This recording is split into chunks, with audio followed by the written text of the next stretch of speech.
नमस्कार, मैं हूँ एकता रमन और आज हम एक बड़ा स्पेशल इंटरव्यू लेकर आए हैं लोगों की जानकारी के लिए। हम सभी जानते हैं that India has been declared long back the capital of diabetes और डायबिटीज़ उस देश में जहाँ संस्कृति में मीठे के बिना काम ही नहीं चलता था। तो इस तरह के डिजीज़ का कैपिटल बन जाने के बाद इंडिया में बहुत सारे चैलेंजेस आए हैं। आप सभी परिचित भी होंगे, मेरे साथ डॉक्टर प्रबल रॉय हैं। Thank you so much for joining us today doctor साहब.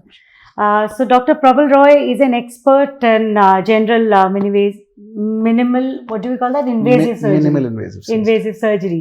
So है तो ये बहुत बड़ा फील्ड और बहुत वास्ट फील्ड है, लेकिन जब हम सर्जरीज की बात करते हैं, the most common challenges specially diabetic patients जो फेस करते हैं is diabetes foot. That's a condition. it's I won't call it a disease sir, it's a condition, right? In diabetics. देखिए, तो बहुत कम लोगों को जानकारी होती है इस बारे में कि ये एक ऐसी परेशानी है जिसका सामना देर सवेर हर डायबिटिक को करना पड़ सकता है यदि वो अवेयर ना हो.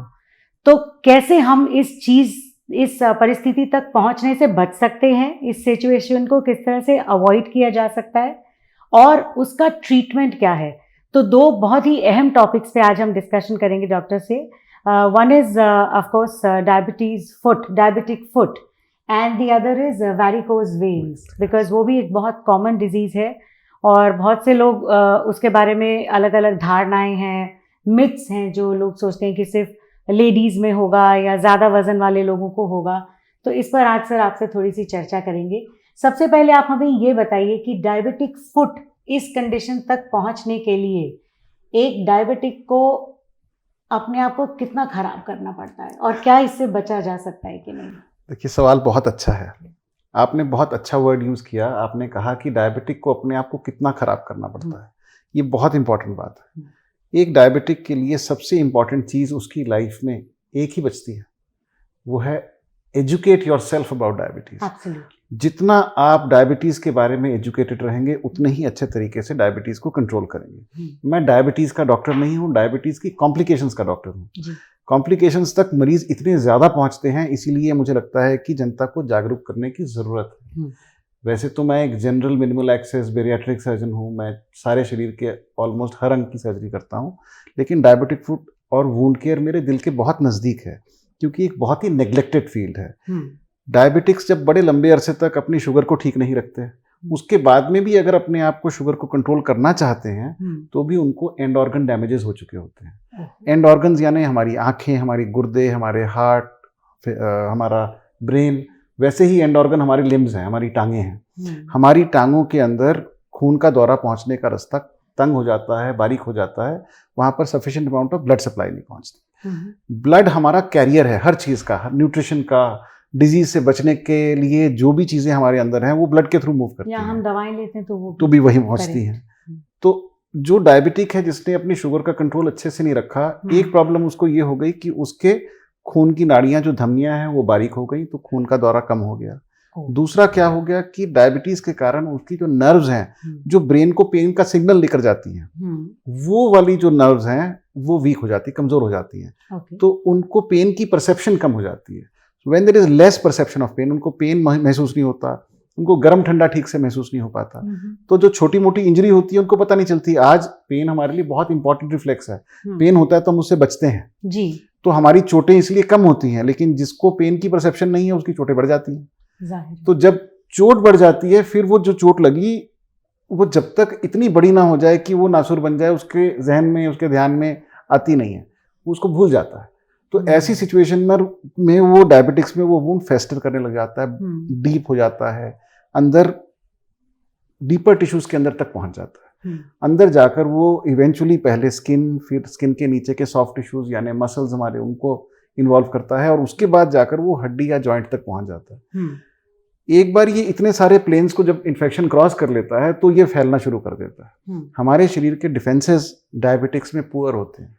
तो वंस डायबिटिक फुट में इन्फेक्शन सेट इन हो जाता है तो ये बड़ा रैपिडली बहुत जगह ट्रैवर्स कर जाता है, भाग लेता है, इधर से उधर जाता है, बहुत तेज बढ़ता है. तो डायबिटिक को अपने पैर का ख्याल अपने चेहरे से ज़्यादा करना है, ये सबसे इंपॉर्टेंट चीज़ है. फुट केयर एसेंशियल है और बहुत अच्छे तरीके से उनको अपने पैरों को रखने की ज़रूरत है। पैरों के अंदर कोई छोटा सा भी जख्म हो उसको तुरंत और बिल्कुल तुरंत उसके लिए मेडिकल एडवाइस लें, क्योंकि डायबिटिक फुट में बीमारी के बढ़ते बढ़ते पहले छोटा जख्म, फिर एक काली उंगली जो कट जाती है, फिर उसके बाद में 2 उंगलियां कट जाती हैं, फिर आधा पैर कट जाता है, फिर टांग कटनी शुरू होती है, करके ये ऊपर तक पहुंच जाती है बीमारी। तो इससे हमें बचना है, इससे बचना मुश्किल नहीं है, ये सबसे इंपॉर्टेंट बात मैं है। एक चीज जानना चाहूंगी सर, जैसे आपने कहा कि पेन की परसेप्शन नहीं हो पाती, तो does that mean numbness of Yes. मतलब डायबिटीज जो सफरर्स हैं यस, उनके पाँव नम हो जाते उनके नम हो जाते हैं ग्रेजुअली, उनकी नमनेस है, उसको Right. बोलते हैं सॉक्स नमनेस, यानी जैसे जुराब है, हैं? जुराब पहनने वाला एरिया नम हो जाता है उनका। ओके, तो क्या ये isn't that an early signal for no, uh it is a late signal. कि उसका पाँव नम हुआ? वहां तक पहुंचना नहीं है हमने। तो डायबिटीज इंजरी, डायबिटिक फुट होने तक वो क्यों रुके रहते हैं? मतलब जब उनका एक्चुअली जो पेन की परसेप्शन का जाना है ये बड़ा स्लो है, अच्छा, और हमारा मन ऐसा है कि हम बहुत चीज़ों में भटकते हैं, जब तक वो हमारे को बहुत इमीडिएटली डैमेज ना करे हम तब तक उसका ध्यान नहीं रख पाते हैं। जी, एनवायरनमेंट उससे सबसे इंपॉर्टेंट चीज़ है, क्योंकि it is not killing us today, right, so we are forgetting about it. True, so same goes with the numbness that happens, कि वो एक दिन में तो होती नहीं है, जी, उसको होते होते कई महीने लग जाते हैं। ओके। इन कई महीनों में वो निगलेक्ट हो जाता है, इग्नोर हो जाता है। तो उस दौरान लगी हुई चोट को अगर निग्लेक्ट कर दिया गया बिल्कुल। तो वो तो डायबिटिक का काम क्या है कि हर रोज शाम को अपने फुट का ध्यान रखना है, उसने इंश्योर करना है कि अपने फुट के सारे कॉर्नर्स, उंगलियों के बीच का एरिया, पंजे के नीचे का एरिया, अगर वो खुद नहीं देख सकता है तो हैंड मिरर के साथ देखे। Okay, I mean I am surprise that, मैं आपको बताऊं कि I have found ladies with their compact mirrors in their purses to look at their faces have come with that diabetic foot. तो हम उनको ये बोलते हैं कि आपका जो ये कॉम्पैक्ट का मिरर है ये मैग्नीफाइंग है, हाँ जी, 2x दिखा रहा है, करेक्ट, इसको पैर के नीचे, पंजे के नीचे डाल के क्यों नहीं देखा आपने? क्योंकि जानकारी नहीं थी, हाँ, अवेयरनेस ही नहीं, सोच नहीं थी, हाँ, राइट, थॉट भी नहीं आई कि मेरे को देख लेना चाहिए पैर की तरफ। तो पैर के नीचे का हिस्सा, पैर की उंगलियों के बीच का हिस्सा, अपनी एड़ी, ये सब देखना बहुत जरूरी है। एड़ी में cracks, Indian women have got this very peculiar problem कि उनको एड़ी में क्रैक्स ज्यादा होते हैं। कारण है उसका, इंडिया में घर के अंदर नंगे पांव चलने की प्रथा बहुत है जी, तो नंगे पांव जब हम चलते हैं तो लेडीज सारा दिन घर में रहती हैं, तो बहुत ज्यादा समय वो बिना फुटवेयर के रहती हैं जी, और बिना फुटवेयर के क्रैक्स भी ज़्यादा डेवलप करते हैं, वो क्रैक्स इन्फेक्ट भी ज़्यादा होते हैं, पेनफुल भी ज़्यादा हो जाते हैं। तो ये सारी प्रॉब्लम्स हमारे सोसाइटी के साथ में, हमारे सोशल स्ट्रक्चर के साथ में भी रिलेटेड हैं। अगर मोजे का इस्तेमाल हो, अगर मॉइस्चराइजिंग, प्रॉपर फुट केयर हर कोई करे अपना ध्यान से, तो ये प्रॉब्लम बहुत हद तक नेगेट हो सकती है। ये बड़ा इंपॉर्टेंट है इस चीज़ का ध्यान रखना सबको। जैसे आपने बोला कि छोटे से छोटा वूंड भी एक डायबिटिक में सीरियस बन सकता है, तो बहुत सी लेडीज ऐसी हैं जिन्हें, और मैं पर्सनली भी एक्सपीरियंस से भी जानती हूँ कि पेडिक्योर के टाइम पे ना बड़ी माइनर इंजरीज हो जाती हैं, कभी फाइलिंग के दौरान, कभी कटिंग चिपिंग के दौरान, नेल के एरिया के आसपास, या किसी को इनग्रोन टोनेल की प्रॉब्लम होती है, so they go for foot cleaning and artificial nails in the feet also. So isn't that also a reason? मतलब उस अगर कोई डायबिटिक है और वो फुट केयर के लिए सैलून में जाते हैं, तो आई थिंक उसके बाद भी ये बहुत ज़रूरी हो जाता है उनके लिए देखना कि इंजरी तो नहीं हुई। देखिए, पहला मेरी हिदायत है, जो डायबिटिक है उसको अपनी फुट केयर के लिए अपना स्पेशलिस्ट चूज कर लेना चाहिए। स्पेशलिस्ट का मतलब पेडिक्योर भी वहीं हो जहां पर जो पेडिक्योर कर रहा है वो ट्रेंड हो इंजरी प्रिवेंशन के लिए। पेडिक्योर के अंदर सबसे बड़ा चैलेंज ये होता है कि जितना इक्विपमेंट है सारा रीयूज्ड होता है जी, ठीक है। रीयूज्ड मींस इसकी हाइजीन की एश्योरेंस आपको मिलना बहुत बहुत मुश्किल है जी। ये इक्विपमेंट बहुत एक्सपेंसिव नहीं है, कोई भी अपने लिए एक छोटी सी किट बना के रख सकता है। You can use your own kit for your own pedicures. You can take the help of a specialist. उसकी हेल्प लें, वो आपकी पेडिक्योरिंग करे, लेकिन आपको अपनी लिमिटेशंस पता होनी चाहिए। जो फाइलिंग है, जो यूज ऑफ स्क्रबर्स हैं, ये सारे के सारे बड़े केयरफुल होने चाहिए। स्किन को एब्रेड नहीं करना चाहिए किसी चीज को। नाखून काटते वक्त आपने देखा होगा लोग अपना नाखून बहुत ज्यादा काट लेते हैं जी।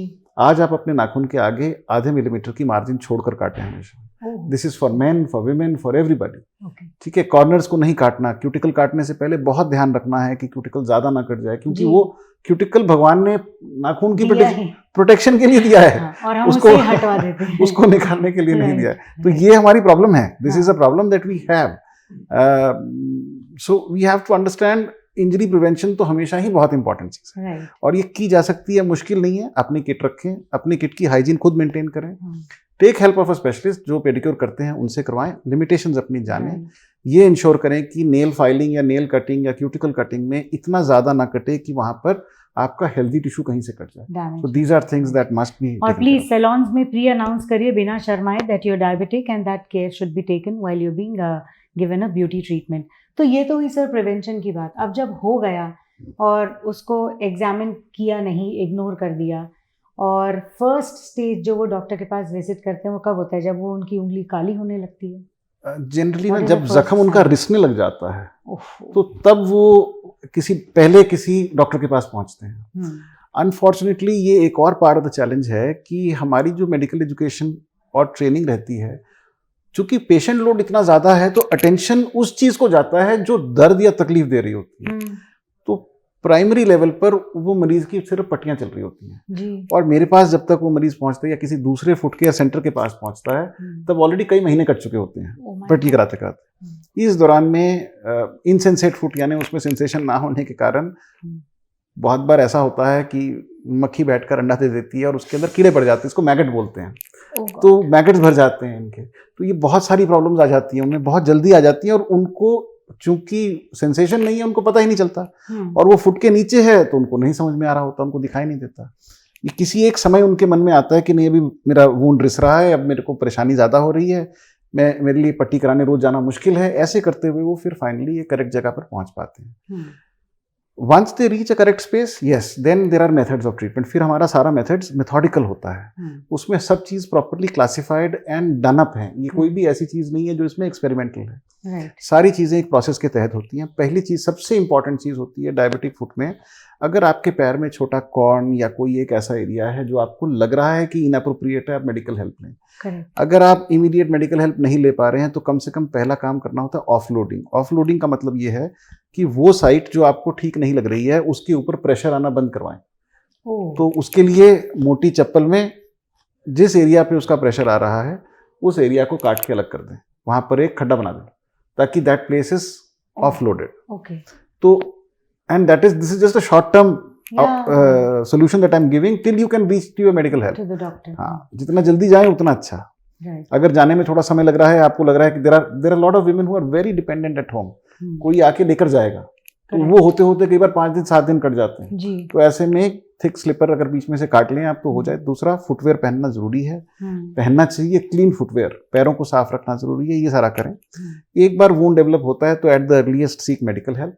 ट्रीटमेंट हर लेवल की प्रॉब्लम के लिए अवेलेबल है एक्सेप्ट फॉर ग्रेड 4 डिजीज, जहां पर अब लिम्ब को सैल्वेज नहीं कर सकते हैं। सबसे इंपॉर्टेंट चीज है लिम्ब सैल्वेज करना। अगर हमें किसी एक इंसान की एक भी उंगली पैर की बच जाती है हमारे को, हम उसको बचा लेते हैं कि कम से कम वो जमीन पे पांव रख के चल पाता है। बहुत सारे लोगों को फुट प्रिजर्वेशन इतना करते हैं कि एड़ी बच जाती है, उसी से वो स्टिक के साथ चल लेते हैं। So we have to try, और जितने दिन चल लें, हम ये मानते हैं कि देखिए diabetes is a disease for life. Yes, once a complication happens we have to ensure कि वो बची हुई लाइफ में मिनिमम डिफॉर्मिटी और डिस्कम्फर्ट के साथ में जितना ज़्यादा समय काट ले।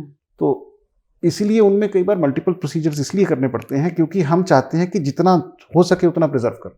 तो यानी वूंड बनने से पहले एक स्टेज ऐसी होती है, अगर अवेयरनेस हो पेशेंट में, जहां वो सर्जरी अवॉइड कर सकते हैं। बिल्कुल बिल्कुल, everything can be avoided, okay, everything can be avoided. आज हमारे पास में अगर एक बार वूंड समय पर मरीज आ जाए और हमारी बात फॉलो करे, डायबिटिक्स का वूंड हील होने में समय लगता है, यस, फैमिली पेशेंस खो जाती है। करेक्ट, एक एवरेज डायबिटिक फुट को ठीक होने में 2 महीने का समय चाहिए। तो ये जो 2 महीना है उसको बड़ा सब्र के साथ में काटना पड़ता है। अगर सब्र से काटता है उसका पैर बच जाता है और उस पैर की फिर वो देखरेख बेटर करता है। राइट, ये भी अनफॉर्चुनेट बात है, कुछ लोग इतने केयरलेस हैं कि एक बार सर्जरी होने के बाद में दोबारा डायबिटिक फुट लेकर आते हैं। एक टांग कट जाने के बाद में दूसरी टांग कटवाने के लिए भी पहुंचते हैं हमारे पास में। This is unbelievable. This is what happens. And this happens in the educated class as well? This happens in all classes. ओहो, This is मैं truly ये जानना class चाह रही हूँ कि independent. डायबिटीज जनरली कहते हैं is the disease of the rich classes and but apparently it's becoming a disease of the masses. Everybody. But uneducated लोग इस तरह की हरकत करें तो समझ आता है, बट आप कह रहे हैं educated class as well is All classes. People are, दो पार्ट हैं, एक तो इग्नोरेंट भी है, तो उनको पूरा मालूम नहीं है, तो आपके माध्यम से सारी जागरूकता हो रही है, लोगों जी, तक पहुंच जी, रही है इन्फॉर्मेशन, तो उनको समझ में आएगा. दूसरा केयरलेसनेस भी है हमारे अंदर. हमारा रिस्क टेकिंग कैपेसिटी इंडिया में बहुत ज़्यादा है, जी. तो हम नियर एंड इमीडिएट को छोड़कर बाकी सारी चीज़ों को पीछे रखने को तैयार रहते हैं, क्योंकि हमारे आम जनता के जीवन में एक दिन काटना आज की तारीख में भी काफ़ी टफ रहता है. बहुत tough. So because of that वो जो नियर एंड इमीडिएट है उसको तो डील कर लेते हैं, और जो थोड़ा समय मिल जाए तो वो रिस्क ले लेते हैं. तो हमारे को नहीं लेना है. Right. And once they are there at the doctors, जब एक वुंड लेकर आ जाते हैं तो उसको फर्स्ट या सेकंड स्टेज में निप करके बिल्कुल. ट्रीट करना पॉसिबल है, यस. और अगर वो उसकी देखभाल करें तो रिपीटेड एम्पुटेशंस नहीं होते हैं. Okay. एक प्रॉपर वुंड केयर सेंटर जैसा एकॉर्ड हॉस्पिटल में हमारे पास में हमारा जी. वुंड केयर सेंटर है. इस वुंड केयर सेंटर के अंदर सिर्फ सर्जन से काम नहीं चल सकता है. इसके अंदर रिहेबिलिटेशन के लोग होते हैं, ऑर्थोसिस यानी जो अगर फुटवेयर बनाना है उसके लिए स्पेशलाइज्ड फुटवेयर बनना है उसके लिए लोग होते हैं.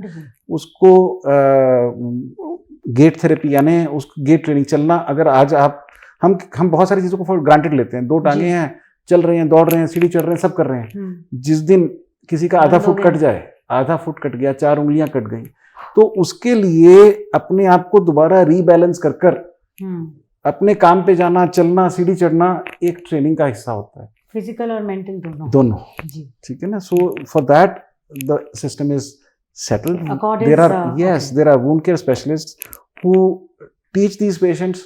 अच्छा, फिर दूसरा एक और पार्ट ये भी है कि हर रोज मरीज अस्पताल आए, ये भी बड़ा मुश्किल है. जी. तो उसको डोमिसिलरी केयर देना पड़ता है. उसकी फैमिली को हम एजुकेट करते हैं कि इतना पार्ट आप कर लोगे, ओके, इसके आगे का पार्ट हम करेंगे. तो ये हम आपको सिखा रहे हैं, आप घर पे लेके जाके करें. This is economically viable. आप इसमें पैसे की बचत भी होती है, आपके समय की बचत होती है, और फैमिली में एक इंसान ट्रेन हो जाता है जो फ्यूचर में भी नीड्स को आपकी देख सकता है. तो इसमें थोड़ा सपोर्ट की गुंजाइश है अभी भी. बहुत थोड़े लोग हैं जिनकी फैमिली में कोई ऐसा हो जो ये सारी चीज़ों को देख सके, लेकिन फिर भी है. इसमें people come forward, they come forward and से कि हाँ हम हेल्प करेंगे, हम कर देंगे. एक ऐसे डॉक्टर जो कह रहे हैं कि डॉक्टर के पास मत आइए, जानकारी ले लीजिए और खुद समझ लीजिए ताकि आपको बार बार आने की ज़रूरत ही ना पड़े, और एक बार में इनसे एक्सपर्ट एडवाइस लेके, ट्रीटमेंट लेके उससे रिकवर हों और दोबारा इस तरह की शिकायतें ना लेके आएँ. Sir, I would like to move on to our next subject while we were also discussing this varicose veins, जो आजकल इतनी ज़्यादा कॉमन है और मैंने कुछ बहुत यंग एज के लोगों में भी देखी है, men and women both. In fact, some college level, college age students also. And जैसे अक्सर लोग बोलते हैं कि वज़न पड़ने से टांगों के ऊपर ज़्यादा वज़न होता है तो वैरिकोज वेन्स होती हैं, लेकिन मैंने बहुत से स्लिम लोगों में भी देखा है, और फीमेल्स में होती थी ड्यूरिंग प्रेगनेंसी. ऐसा भी नहीं क्योंकि आदमियों को भी हो रही है. इसकी मेन वजह क्या है, क्यों वैरिकोज वेन्स बहुत ज़्यादा तेज़ी से बढ़ता जा रहा है? देखिए, यहाँ पर अवेयरनेस बड़ी इंपॉर्टेंट चीज़ है. Okay. लोगों को वैरिकोज वेन्स की अवेयरनेस आने लग गई. इसीलिए डिटेक्शन रेट बढ़ गया, बीमारी का नंबर नहीं बढ़ा. पहले भी था, अब भी है. रेट ऑफ प्रोग्रेशन नहीं है डिजीज का, रिकग्निशन का रेट बढ़ गया. अब लोग पहचानने लग गए हैं इसको, और हेल्प लेने आते हैं. ऑल्दो लेट आते हैं लेकिन आते हैं, लेकिन आने लग गए हैं. उनको समझ में आने लग गया है कि ये एक एबनॉर्मेलिटी है, इसको हमें देखना चाहिए. उसके 2 कारण हैं. जो अर्बन पॉपुलेशन है वो कॉस्मेटिकली कॉन्शियस हो गई है. Main women both have started wearing shorter dresses. Shorts पहनने की इच्छा मेन में भी बहुत है. ठीक है ना. तो उनको भी अपनी टांगों में अगर वेन्स नजर आने लग जाती हैं तो they are conscious of their appearance. So therefore that has made them reach the hospital seeking help for varicose veins, although not for cosmetic reasons. Varicose veins should be treated. Varicose veins होती क्यों है, ये भी बड़ा important सवाल है. हाँ, उसका अर्ली रिकग्निशन और डिटेक्शन बताइए सर. मैं बताता हूँ, सारी चीज़ बता देता हूँ आपको. क्या है कि कोई भी चीज़ ग्रेविटी के अगेंस्ट ऊपर नहीं जा सकती. ग्रेविटी का काम है सब चीज़ों को नीचे खींचना. अब पैरों से खून ने ऊपर जाना है, ग्रेविटी उसको नीचे खींच रही है. वैसे टांगों में हमारे एक पंप लगा है, जब हम चलते हैं वो पंप पुश करके ब्लड को ऊपर फेंकता है, लेकिन ऊपर रुका नहीं रहेगा, वो तो फिर वापस नीचे गिर जाएगा। ताकि वो नीचे ना आए इसीलिए रास्ते में वॉल्व लगे होते हैं। ये वॉल्व वैसी हैं जो पानी की पाइपों में लगे होते हैं, जो यूनिडायरेक्शनल होते हैं, यानी एक ही डायरेक्शन में फ्लो होता है ब्लड का। अगर किसी कारण ये वॉल्व या तो बने ना हो, जन्म से नहीं बनते, जो यंग लोगों में हम देखते हैं उनमें from birth these valves are not there, so or they are weak, incompetent, जितनी उनमें स्ट्रेंथ होनी चाहिए उतनी नहीं है, तो ये वॉल्व लीक करने लग जाते हैं। So the blood that is going up comes down, नीचे ऊपर जाके फिर नीचे गिर जाता है, एक ही जगह पे पूल होने लग जाता है वो। तो पूल होते होते धीरे धीरे करके वो खून की नाड़ी है, वो उसके अंदर जितना ब्लड होना चाहिए at that point in time, उसे double triple 4 times 5 times blood आता है, तो वो नाड़ी फैलने लग जाती है। जब ये नाड़ी फैलती है तो उसके अगले वाली पे प्रेशर आता है, वो फैलने लग जाती है। तो ऐसे करके एक वॉल्व 2 वॉल्व टूटे होते हैं और सारे के सारे धीरे धीरे करके टाइम के साथ में वॉल्व टूट जाते हैं। जिनमें भी वेरिकोज वेन्स होती हैं, वो जब सबसे शुरुआत में उनको क्या नजर आता है, उनको नजर आते हैं what we call them as spiders. Spider कैसा होता है कि एक बॉडी होती है और पतली पतली टांगे होती है चारों तरफ। ठीक है। तो जो फेयर स्किन्ड होते हैं, जिनका स्किन टोन कम है, तो वो अगर अपने पैरों को देखेंगे तो उनके पैरों में ऐसे स्पाइडर नजर आएंगे कि एक डॉट होगा और डॉट के चारों तरफ पतली पतली पतली पतली पिंक कलर की या ब्लू कलर की लाइंस होंगी, ग्रीन कलर की लाइंस होंगी। तो these are called spiders. Spider is the earliest form जहां पर ये है कि बहुत छोटा बारीक माइनर वॉल्व टूटा है। So this is the first and the earliest thing. ये थाई में नजर आती हैं, बैक ऑफ नी में नजर आती हैं, और उसके बाद फुट में अराउंड द एंकल। ये 3 लोकेशंस हैं जहां पर सबसे पहले दिखना शुरू होती है। So these are the first signs. इसका मतलब ये है कि अब वॉल्व्स पे किसी ना किसी कारण से प्रेशर बढ़ना शुरू हो रहा है जी। अब इसका एक ऑक्यूपेशनल और एनवायरमेंटल पार्ट है। ऑक्यूपेशनल पार्ट ये है कि जिनको लॉन्ग स्टैंडिंग करनी पड़ती है, टीचर हैं, सर्जन हैं, बस कंडक्टर है, शॉपकीपर्स हैं, इनको बहुत खड़ा रहना पड़ता है। तो अगर उनका वॉल्व कमजोर नहीं भी है तो इतने देर के प्रेशर के कारण धीरे धीरे करके वो लीकी हो सकता है। प्रेगनेंसी एक और चैलेंज है जिसके अंदर पेट के अंदर इतना सारा प्रेशर रहता है कि ब्लड के वापस जाने में दिक्कत होती है। तो ऐसे में कुछ वॉल्व्स के ऊपर प्रेशर आता है और आने के बाद में कई बार वो भी लीक करने लग जाते हैं। प्रेगनेंसी भी एक रिस्क फैक्टर है। कुछ दवाइयां हैं ऐसी जो वॉल्व्स को कमजोर बना देती हैं, स्पेशली कॉन्ट्रासेप्टिव पिल्स। तो ये सब चीजों से इन कोर्स ऑफ टाइम वेरिकोसिटीज आ सकती हैं, लेकिन इनको रिकग्नाइज करना, जैसे आपने बताया, बड़ा इंपॉर्टेंट है। जैसे शुरू में आपने देखा, अगर छोटी वेरिकोसिटी बनी है तो अब हम एक इसकी प्रोग्रेशन की स्पीड को कम कर सकते हैं। यानी जो डिजीज ने साल में डेवलप करना था, आप कोशिश करके 10 साल का टाइम ला सकते हैं। इसको भी फूड हाइजीन का पार्ट मानते हैं। ग्रेविटी कर रही है तो ग्रेविटी को न्यूट्रलाइज करें। जहां आप कर सकते हैं कि दिन में जब आप बैठे हैं तो थोड़ी देर के लिए अपने पैर को ऊंचा रख के बैठें। So it will ensure that कि वॉल्व के ऊपर जो कंटिन्यूअस प्रेशर है वो कम हो जाएगा। जो खड़े हैं बहुत देर के लिए, वो बीच में ब्रेक लें, पैर ऊंचा करके बैठ जाएं। सो उसमें फर्क पड़ गया उनको। थर्ड पार्ट कौन सा है कि मान लें डिजीज उससे थोड़ा ज्यादा एडवांस कर चुकी है, तो अर्ली डिजीज में हम फोम कर देते हैं। कुछ दवाइयां ऐसी होती हैं जो इन स्पाइडर्स को माइक्रोफोम, मतलब एक किस्म की दवाई होती है जिसको बहुत बारीक फोम के अंदर कन्वर्ट कर देते हैं। And that foam is injected through a very very tiny needle. It has to be injected. तो वो ये स्पाइडर्स को क्लोज कर देती हैं। पर स्पाइडर्स को क्लोज करने का पर्पस सिर्फ कॉस्मेटिक है। It is there is no, spiders do not cause any disease. वो तो सिर्फ एक ब्लेमिश है, एक निशान है, ठीक है ना। अगर कॉस्मेटिकली किसी को लगता है कि मेरे पैरों में स्पाइडर्स ज्यादा नजर आ रहे हैं, तो माइक्रोफोमिंग के साथ में वो स्पाइडर्स को खत्म कर सकते हैं। But isn't that the first stage जब पेशेंट को डॉक्टर को रेफर कर लेना चाहिए? मिल जाना चाहिए। मिलके डिजीज की क्वांटिफिकेशन हो गई। अब हमने इसकी प्रोग्रेशन को चेक करना है। साल में एक बार जाकर आपको अपने डॉक्टर को दिखाना है, साल में एक बार, 365 दिन में एक बार जाना। बहुत मुश्किल काम इनमें से कोई भी नहीं रहता, ठीक है ना। एक बार जाकर वंस अ ईयर आप दिखाएं। अगर उसमें प्रोग्रेशन नजर आ रही है, कोई एक वॉल्व हमें नजर आता है, उसकी मैपिंग होती है, डॉपलर मैप कर देता है कि ये वॉल्व खराब हो गया। तो वॉल्व का खराब होना is just like a bad road. Road टूटी हुई है, जब भी गाड़ी जाती है गाड़ियां बंद हो जाती है। रोड रिपेयरेबल नहीं है, तो आप वो रोड को बंद कर देते हैं ताकि ट्रैफिक उन रस्तों से जाए जो नॉर्मल है। तो हम भी वही करते हैं कि जो वॉल्व खराब हो गया उसको बंद कर दिया हमने एक दवाई डालकर अंदर से, और नॉर्मल पैसेज से रास्ता, नॉर्मल रस्तों से ब्लड जाता रहता है। सो फोम स्क्लेरोथेरेपी बोलते हैं इसको। ये उस एरियाज को, उन सारे एरियाज को बंद कर देती है अर्ली डिजीज में, वेरी अर्ली डिजीज में, जिससे कि नॉर्मल रास्ते से ब्लड जाता है और ये प्रॉब्लम सेटल रहती है। तो लोगों में एक मिथ है कि जब तक वैरिकोज वेन्स में दर्द ना हो, जब तक पेन ना हो, तब तक डॉक्टर के पास जाने की ज़रूरत नहीं है। ऐसा क्यों है, जबकि वो ब्लू अपीयर करने लग जाती हैं? देखिए ऐसा है, मैंने जैसे बताया, एक तो इंडिया में सहन शक्ति बहुत ज़्यादा है। An average Indian bears more pain than anybody else in the world. इसीलिए हमारे पास यहाँ पर बहुत ऐसे पेशेंट्स हैं जिनको स्पाइन की प्रॉब्लम्स, जिनको डिस्क की प्रॉब्लम्स, जिनको घुटने की प्रॉब्लम्स बहुत एडवांस्ड होती है before they reach the hospital. और इसलिए क्योंकि उनको आदत पड़ चुकी होती है, वो मैनेज कर लेते हैं, लंगड़ा के चल रहे होते हैं। आप एक सत्संग में जाएं, I am telling you that 90% people can't get up after the सत्संग। No, and 80% want to sit on the chair. वो ठीक है नीचे ना, बैठते ही नहीं बैठ पाते हैं। तो इसलिए क्योंकि उनके घुटने खराब हो चुके होते हैं, जी, तो हमारे को दर्द सहने की आदत पड़ और चुकी वो है। एडमिट नहीं करते, नहीं कि एडमिट हमें करते, दिक्कत हम हो एक्सेप्ट रही कर लेते हैं, हम सब मानते हैं कि हाँ ये तो एजिंग का है, पार्ट तो है, सबको होगा। सबको होगा तो ठीक है। तो exactly like that varicose veins में भी हमारे साथ यही होता है। People don't accept it and it stays just like that. And कई लोगों में हमने मतलब बात करते सुना है, जिनको वैरिकोज वेन्स हैं उनको कई बार I wouldn't like to blame them, but a lot of gym instructors and a lot of exercise experts they say अगर आप रेगुलर वॉक करेंगे, ट्रेडमिल पे दौड़ेंगे, कार्डियो करेंगे, तो इस तरह की प्रॉब्लम्स आपकी धीरे धीरे ठीक हो जाएंगी। तो या कई बार सेल्फ मेडिकेशन में लोग सोचते हैं कि ये ब्लड थिक हो गया तो ब्लड थिनर्स खाने से वैरिकोज वेन्स ठीक हो जाएगी, और तेल की मालिश से। इस मिथ को आप कैसे ब्रेक इसमें देखिए, फिर मैं क्लैरिफाई करता हूँ। जो जिम इंस्ट्रक्टर अगर आपको बोलता है कि एक्सरसाइज करें और फिट रहें, वो सही एडवाइस दे रहे हैं फिटनेस के लिए, लेकिन वेरिकोज वेन्स के लिए नहीं है वो। वेरिकोज वेन्स तो स्ट्रक्चरल डैमेज है, एक फटा हुआ कपड़ा है, बिना सिले ठीक नहीं हो सकता, वो अपने आप जुड़ेगा नहीं कभी भी। तो एग्जैक्टली यही वेरिकोज वेन्स का इशू है।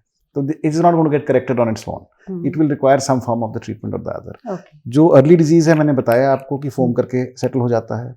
अगर पैर में सिम्टम्स हैं, जो लोगों को बहुत अक्सर होता है कि उनको इवनिंग क्रैम्प शुरू हो जाते हैं, सारा दिन काम करके जब शाम को घर आते हैं तो टांगों में नहीं, पिंडलियों में दर्द होता है, बहुत ज्यादा पेन होता है। तो ये पेन उनके लिए हैंडल करना बड़ा डिफिकल्ट रहता है। So these are the people, अगर उनको अर्ली डिजीज है तो उनको स्टॉकिंग्स, कंप्रेशन गारमेंट होता है। कंप्रेशन गारमेंट का पर्पस कैसा है? ब्लड के फ्लो की स्पीड को बढ़ा देता है। हम बगीचे में पाइप से पानी देते हैं, एक जगह पर खड़े होकर, अगर दूर देना है तो हम दबा देते हैं उसको। तो एग्जैक्टली वही काम करती है वो स्टॉकिंग। वो क्या करती है? कंप्रेशन देती है, वेसल को नैरो कर देती है, उससे वेलोसिटी बढ़ जाती है, स्पीड बढ़ जाती है। तो जब स्पीड बढ़ जाती है ब्लड के वापस जाने की, तो वो एरिया ऑक्सीजनेट बेटर होता है, गंदा ब्लड दूर चला जाता है, साफ ब्लड आने का रास्ता बन जाता है। So that's how these stockings work and they are helpful, but they have to be made to size. They have to be made to size. तो वो आप स्टैंडर्ड साइज का ले लेंगे तो आपके प्रेशर्स गलत हो जाएंगे, तो वो अप्रोप्रिएट नहीं होता।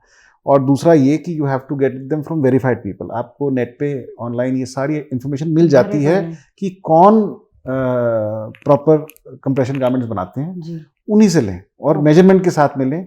रेडीमेड, मेड टू ऑर्डर ये नहीं पॉसिबल होता कभी भी। आपका काफ का सर्कमफ्रेंस सबका अलग अलग है, तो सब पे अलग प्रेशर आएगा, एक ही चीज सब पे नहीं काम कर सकती है। So we try to ensure that patients get the right orthosis, right kind of compression garments for the situation is very important. ये तो एक पार्ट रहा।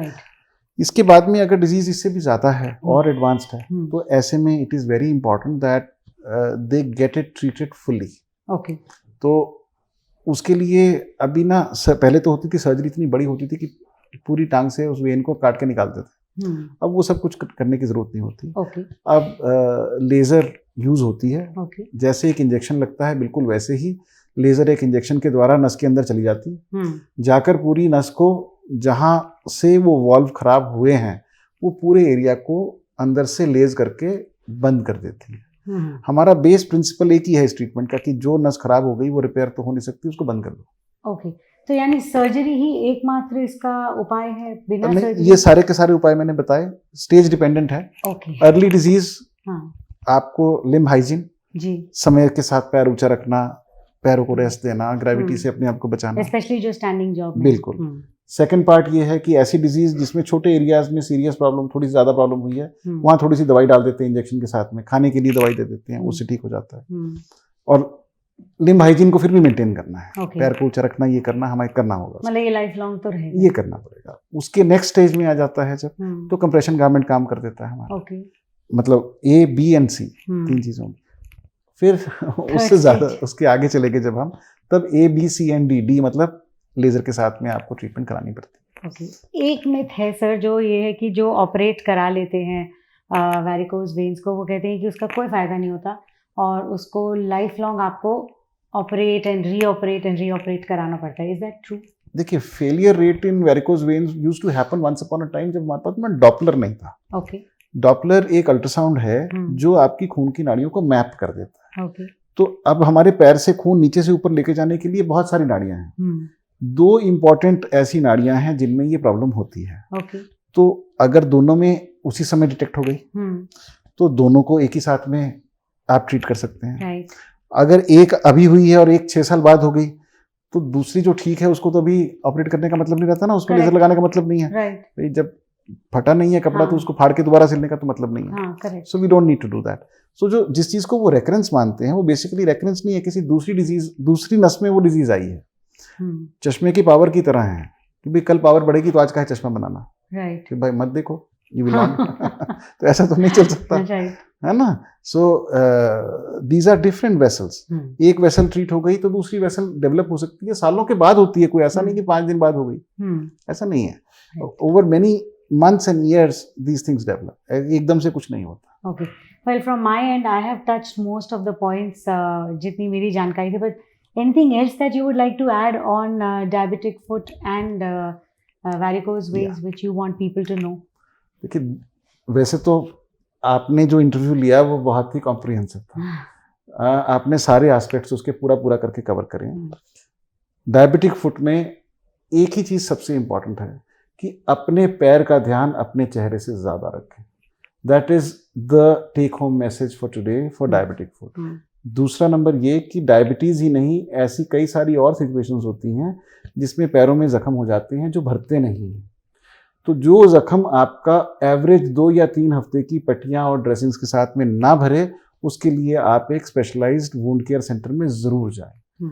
वहां पर ही इसका हल फाइनली निकलेगा, अदरवाइज नहीं निकल पाएगा। This is regarding wounds. और वेरिकोज वेन्स के बारे में ये कि इग्नोर करके रास्ता नहीं है, क्योंकि ये प्रोग्रेसिव डिजीज है। Right. चश्मे, जैसा मैंने बताया, चश्मे की तरह है। आप नहीं लगाएंगे तो देखना मुश्किल हो जाएगा, धीरे धीरे पढ़ना मुश्किल हो जाएगा और ज्यादा हो जाता problem. So it is always better to stay safe and take right medical advice at the right time. So that is my takeaway. I'm sure ऐसे बहुत से लोग होंगे जो इस इंटरव्यू के दौरान शायद पूछना चाहते होंगे और बाद में जानना चाहेंगे कि इन ट्रीटमेंट्स का कॉस्ट क्या है। But trust me, don't go after the cost of these treatments because nothing is more valuable then your feet.